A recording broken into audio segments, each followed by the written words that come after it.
see this is 1 away from the place where it's being flipped, so it ought to be 1/2 away from this when I'm doing that dilation by 2. That should tell you immediately that something was wrong. Yeah, for some reason I had in my mind we were flipping about that point, but in fact we were flipping about the asymptote. What's the domain? See, I even brought caffeine and I totally forgot to drink it. I had like 5-hour energy in my pocket and I was like, I will drink this, and it was very warm, but I don't want to drink it. -infinity to -2. Perfect. And open prime or close prime? With both. On both, yeah. Perfect. So, and if you do all this right, you can read your domain off your graph. So very easily. What about the range? The range is long. -infinity to positive. Good. Range is -infinity to positive infinity. So, And exponentials is the other way around, right? yes, the range is restricted and the domain is all real numbers. So, I also, I gave you credit if you wrote this, or you wrote this, or even you wrote all real numbers. She did specify interval notation, so try to put it in the specified notation. But, I mean, I really don't, I think taking points off from that defeats the purpose of the problem. So, So we're most likely going to get a question like this in the FRP. yeah, I think that's where it's likely to turn up. And if it doesn't turn up on this one, I guarantee you you got 2 more exams, right? So the final and another, and it's going to turn up on one of them for sure. So, so knowing how to do this, also just knowing how to do transforms is important, because if you have any math classes beyond this, like that's just considered required knowledge, because they're not going to be teaching you how to graph stuff, but you may get functions that are not, like, you'll sort of know what the functions look like, and you'll develop them fast, and then you'll need to be able to say, well, what does this look like in relation to this, or what is this, or why does this work? And you'll need to be able to develop the graph and then interpret it quickly. Like, for instance, a logistic population growth model is not very hard to, and that looks something like this.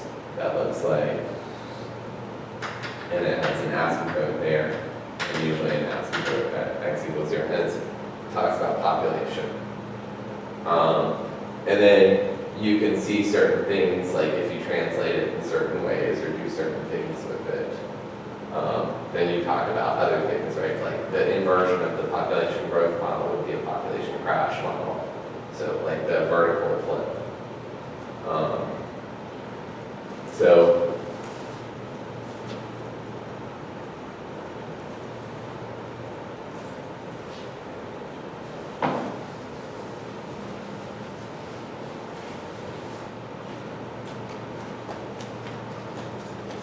all right. Now, what questions do y'all have in particular?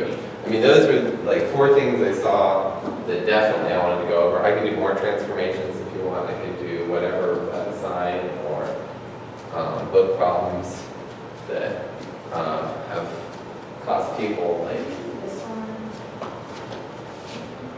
rewrite as a sum or difference of logarithms. Yes. Let me see that for a second.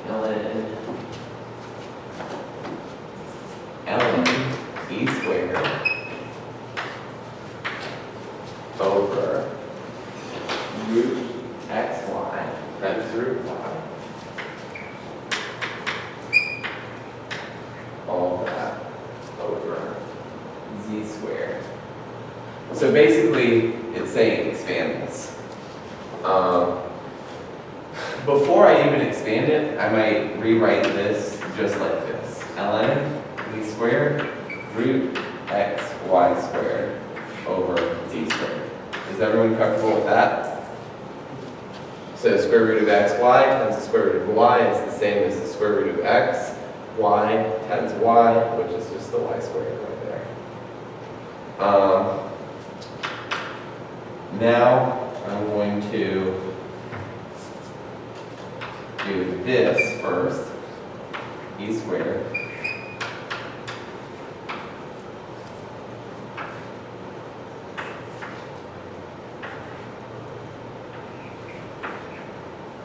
So I always do it like that. If there was a lot of stuff here too, like if I was gonna have to expand out more things, I would put a parentheses here to remind me, because the distribution of the negative is usually what causes people problems here.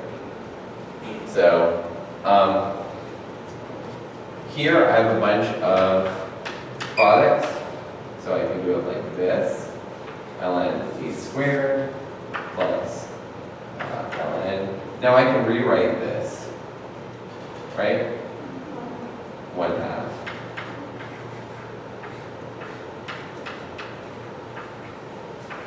And then I'm going to do one thing over here. I'm going to rewrite this like that. Is everyone okay with that? I pulled the exponent down. I'm going to do the same thing here. 2 ln b plus. Now I'm going to pull this exponent down.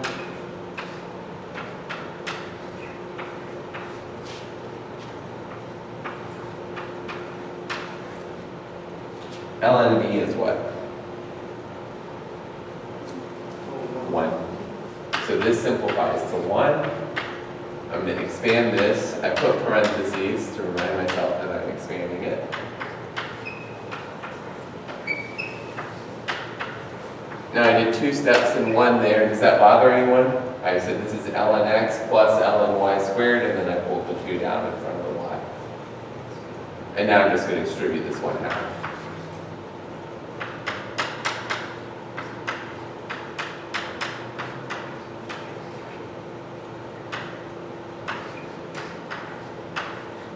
And that's as expanded as you can get. The order doesn't much matter, as long as all the signs are correct.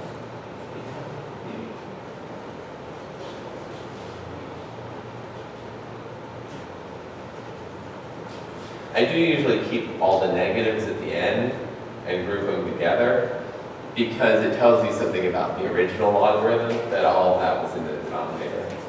So if you're simplifying these, if you're trying to go the other way, like let me generate an example where I'm going the other way to show you why that might be a good idea.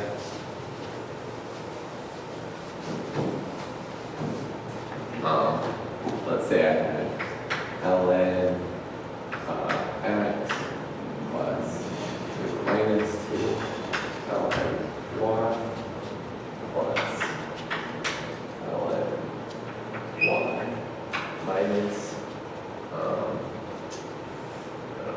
ln x squared. So the first thing I'll do is regroup them so that all the positive stuff is in front.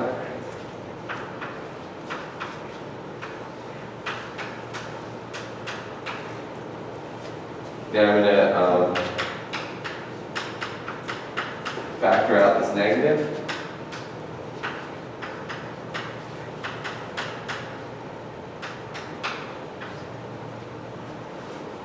I'm going to rewrite these as a product.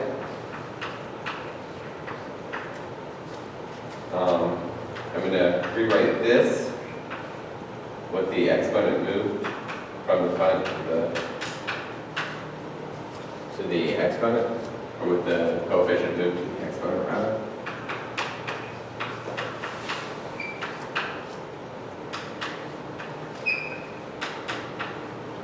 Rewrote this as a product.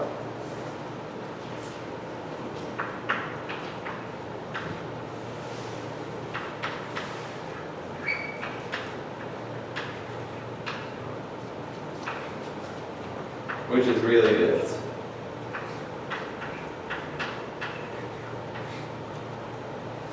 And keep in mind that like these things are honestly equal, because I'm not going to take the log of 0. 0 is not in the domain, right? And so x equals 0 would make the whole thing 0. Y equals 0 would make the whole thing 0. Or something wonky, something I don't want. So it's clearly not in the domain. So those things are in fact exactly equal. I can just cancel them.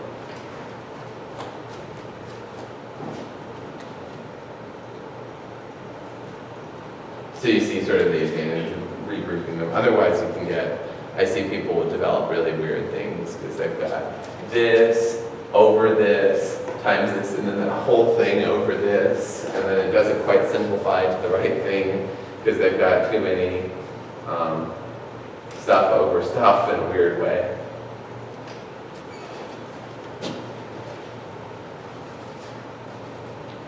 More questions?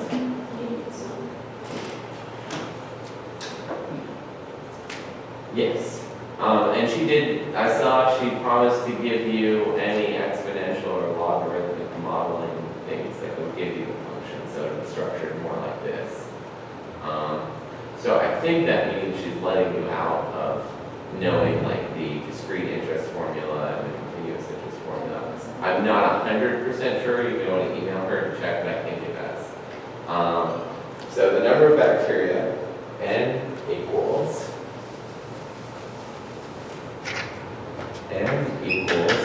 100 EKT, right? Where T is the time in hour. T is the time in hours. T is hours.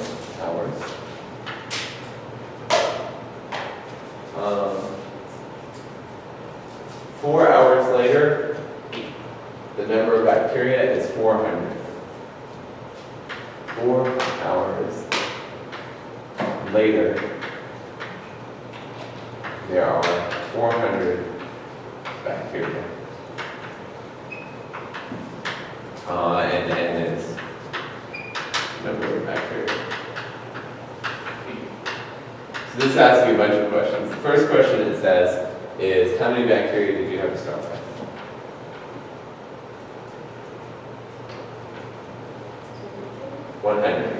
How do you get that? N equals 100, e to the k times 0. Right? E to the 0 is 1, so this is just 100.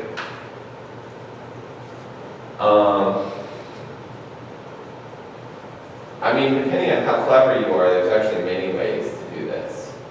So, one is you can solve for k explicitly. So, because you have a point on the curve, and that just lets you do it. I don't know how helpful that is. The other is realizing that something is happening, that this is what's called a first order rate equation. And that rate equations have doubling times and halving times, and those are constant. They're always constant. The amount of time it takes for something to double with the same growth rate is the same. So this went from 100 to 400 in 4 hours. So how long do you think it took it to double? 2 hours. So the T doubling equals 2 hours. Right? So at 2 hours there were 200, at 4 hours there were 400. At how many hours are there going to be 800? 6 hours, that'll be 8 hours. 6 hours. 800 bacteria. Similarly, it says, although the problem's a little bit ambiguous, how many bacteria will there be 16 hours later? Later than when? I'm going to assume later than you started. So, so it says 16 hours. So if the problem's ambiguous at all like that, write out what you think it means if it's not multiple choice. 16 hours from start is 8 doubling times. Right?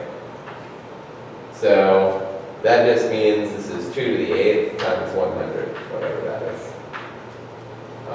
2 to the 8th is what? 256, right? 256 times 100, 256, 0, 0. That's how many factors there are in 16 hours. Now, we could have also just solved for this analytically because we know that 800, or 400, whatever it was, equals 100 e to the k times 4. All right, so that says 4 equals e to the 4k, right? I just divided both sides by 100, Now I take the ln of both sides, and this is, now I divide both sides by 4.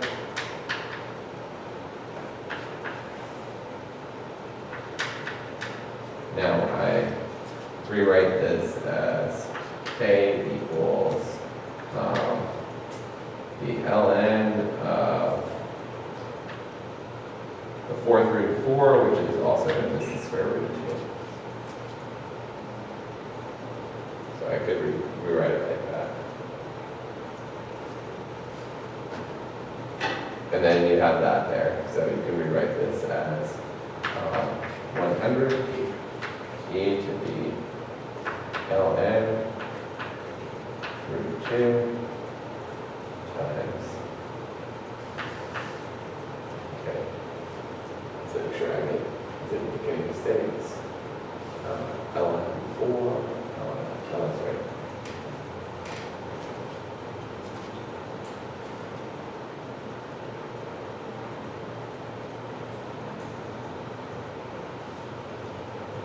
This can also be rewritten just for all that it's worth again as, we can pull that 1/2 out and put it with the k, and then we can rewrite this as 2 to the k over 2, which is exactly what I expected. All I did was pull the 1/2 and the square root out, because otherwise this would be a square root of 2 stuff, and it's not as obvious what's going on. Oops, not k over 2, but e over 2. E. So I just rewrote it like that. E to the ln of stuff is just that stuff.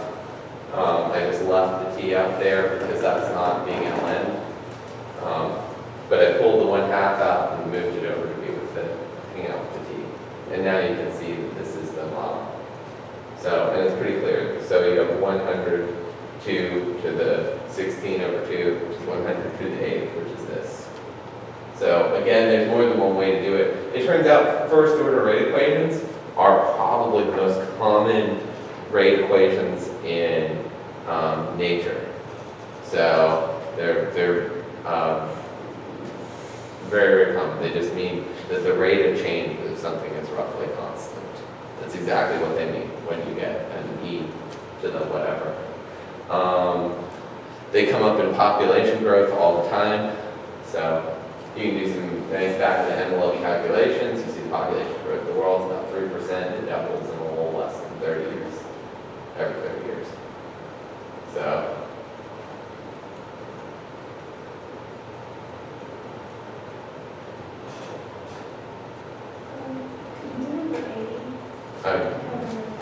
okay.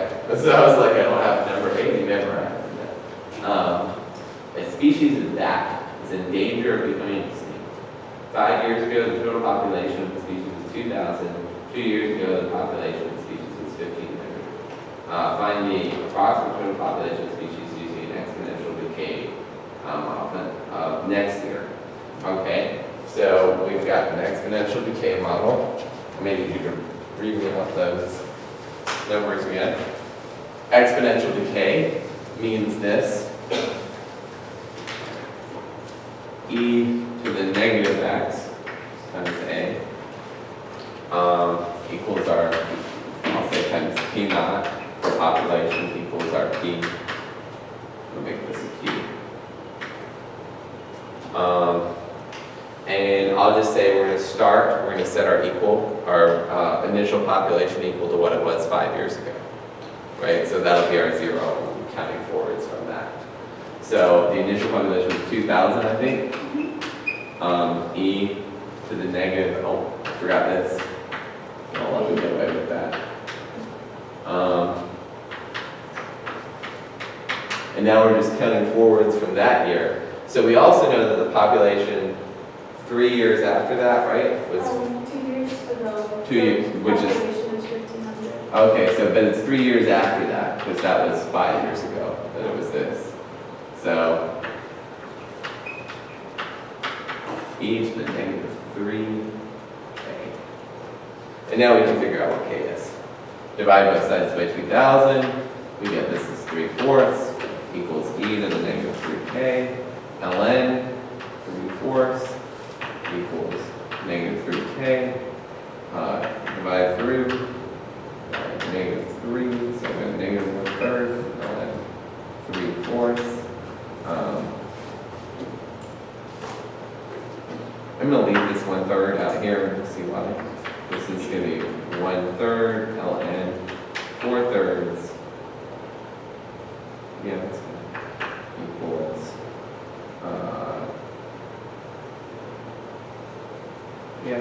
equals 3. I'll write it like that. Now I'm going to go back over here, and I'm going to write P of T equals 2,000 e to the negative 1/3 ln 4/3 e, which can be rewritten again like this.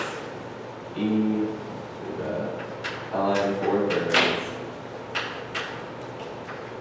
e over 3 negative e to that was terrible, but the reason I'm rewriting it like that is because now it's this.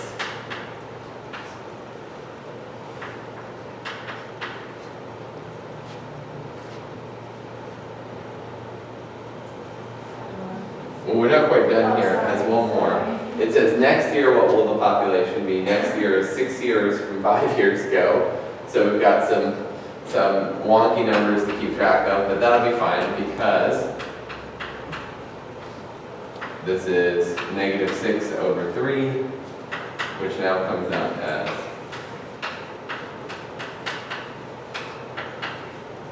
negative 2, which is now 9 over 16. Right? And that should be, divide that by 4, that's 500. Divide that by 4 again, 250, 125, 125 times 9, 900, I think it's 1125. That's.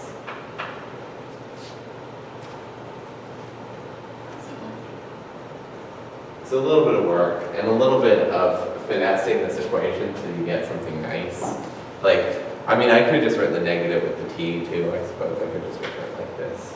Because I don't want to kill the negative. I mean, I could, it's not going to matter. I could kill the negative by making this a 3/4. And then this would just be 3/4 to the 2. It's going to have the same effect, right? Like, e to the negative x looks, oh, this is what I really want to say. Well, say 2 to the negative x looks exactly 1/2 to the x. These things are equivalent.